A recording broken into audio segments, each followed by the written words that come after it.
নমস্কার, blogger cooking চ্যানেলে সবাইকে স্বাগত। তো আজকেও একটা রেসিপি নিয়ে চলে এসেছি। তো সবার একটা পরিচিত রেসিপি ইঁচড় চিংড়ি। তো এখানে এই যে ইঁচড় আর আলুটাকে কেটে নিয়েছি ভালো করে। তো আলুটা আর ইঁচড়টা আমি সেদ্ধ করিনি, তো আপনারা চাইলে সেদ্ধ করে নিতে পারেন।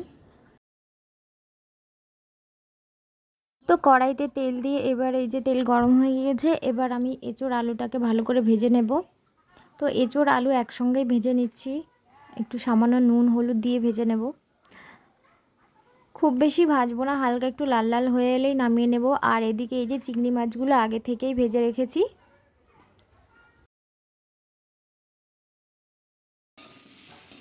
তো ইঁচড় আলুটা ভেজে নিয়েছি, এবার এটাকে নামিয়ে নেব। আর এদিকে আমি আদা জিরে শুকনো লঙ্কাটা এই যে বেটে নিয়েছি। তো আমি এখানে পেঁয়াজ রসুনটা ব্যবহার করিনি, তো আপনারা চাইলে পেঁয়াজ রসুনটাও দিয়ে নিতে পারেন। তো এই প্রচণ্ড গরমের জন্য আমি পেঁয়াজ রসুনটা দিইনি, হালকা মশলা দিয়েই এটা বানাবো। আর এঁচোড়টা ভাজার পরে কড়াইটা কেমন পুড়ে গিয়েছিল, যার জন্য কড়াইটা আবার পরিষ্কার করে নিয়েছি। নিয়ে ওই যে তেল দিয়ে তাতে জিরে ফোড়ন দিয়ে দিয়েছি। তো এবার মশলাটা দিয়ে দেব।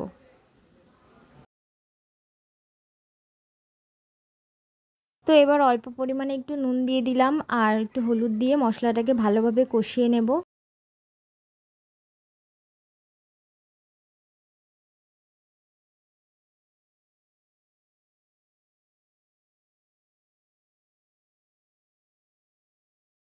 এবার সামান্য একটু চিনি দিয়ে দিলাম। তো মশলাটাকে ভালোভাবে কষানো হয়ে গিয়েছে, এবার আমি ভেজে রাখা আলু আর ইঁচড়টা দিয়ে আর একটু কষিয়ে নেব।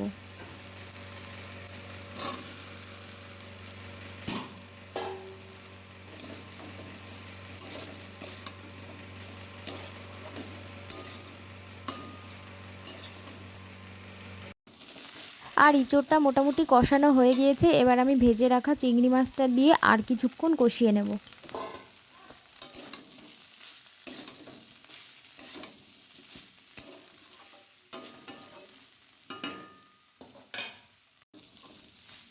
তো চিংড়ি মাছটা দেওয়ার পর 5 মিনিট মতো আমি কষিয়ে নিয়েছি এটাকে। তো এবার পরিমাণ মতো জল দিয়ে দেব।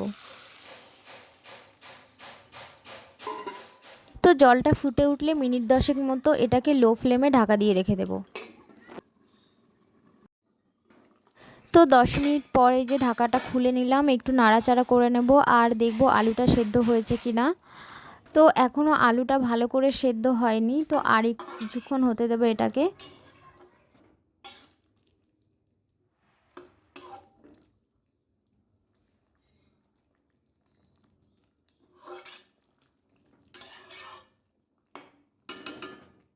তো এঁচোড়টা হয়ে গিয়েছে, এবার বেটে রাখা গরম মশলাটা দিয়ে একটু নাড়াচাড়া করে নামিয়ে নেব। তো এঁচোড়টায় আমি একটু ঝোল ঝোল নামিয়েছি। তো আপনারা চাইলে এটাকে একটু শুকনো শুকনোও করতে পারেন। তো ভিডিওটা যদি ভালো লাগে একটা লাইক করে দেবেন, শেয়ার করে দেবেন। আর ইঁচড় চিংড়ি খেতে কার কার ভালো লাগে অবশ্যই কমেন্ট করে জানাবেন। তো আজকের ভিডিওটা এখানেই শেষ করছি, দেখা হচ্ছে পরের ভিডিওতে। ততক্ষণ ভালো থাকুন, সুস্থ থাকুন।